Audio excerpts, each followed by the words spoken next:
আমাদের রব, যার আগেও কেউ নাই, পরেও কেউ নাই। আসমানের মালিক হলো আল্লাহ, জমিনের মালিক হলো আল্লাহ। আচ্ছা বলুন তো, আমরা যে চিরদিনের জন্য হারিয়ে কবরে যাব, সেই কবরের মালিক কে? সবাই বলেন কে? আরেকটু সামনে চলি, কিয়ামত হবে তো? আরো জোরে বলেন। ইদা যুলজিলাতিল আরদু জিলজালাহা ওয়া আখরাজাতিল আরদু আথকালাহা। আল্লাহু আকবার বলেন। সেই জেলজালা কিয়ামত কায়েম হবে। বলুন তো সেই দিনের মালিক কে হবে? আচ্ছা আরেকটা প্রশ্ন করব, জান্নাত আছে তো? জান্নাতের মালিক? জাহান্নামের মালিক কে? আল্লাহ। আল্লাহ আপনার সুন্দর জবাব দিয়েছে, আল্লাহ কবুল করুন।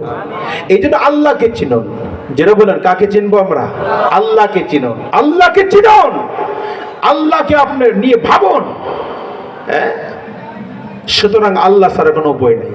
আমরা যখন মার গর্ভে ছিলাম, মার পেটে ছিলাম, আমিও ছিলাম, আপনিও ছিলেন। সূরা লুকমানের শেষ আয়াত, ইন্নাল্লাহা ইনদাহু ইলমুস সাআ ওয়া ইউনাজ্জিলুল গায়স ওয়া ইয়ালামু মা ফিল আরহাম। রেহমের জমা হলো আরহাম।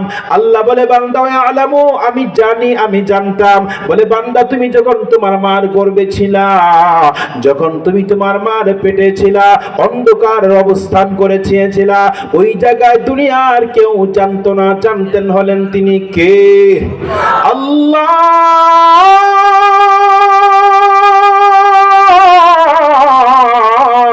আল্লাহ জানতেন। সেই জায়গায় আমার আল্লাহ লালন পালন করেছেন, সেই জায়গায় আল্লাহ 10 রাত 10 দিন রেখেছেন। ওরে বাজার, সেই জায়গা যে আল্লাহ তাআলা আমারে লালন পালন করেছেন, মা গরম চা খেয়েছিল, এটারে আল্লাহ ঠান্ডা বানাইয়া, উপযোগী বানাইয়া আল্লাহ পৌঁছে দিয়েছিলেন। আমি আমার মা বলে এরকম ভাবে মাছের কাটা খেয়েছিল, গরুর হাড়গুলি খেয়েছিল, শক্ত শক্ত। আল্লাহ বলে এটা তোমার জন্য অসুবিধা ছিল, আর আমি আল্লাহ সেটারে ফ্রাই করিয়া তোমার জন্য আমি আল্লাহ প্রেরণ করেছি। জোরে বলুন সুবহানাল্লাহ। সুম্মা লাতুসআলুন্না ইয়াওমাইযিন আনিন নাঈম। আল্লাহু আকবার বলেন। আজকের প্রধান আলোচক চলে আসছে, আমি এর আলোচনা দীর্ঘায়িত করব না।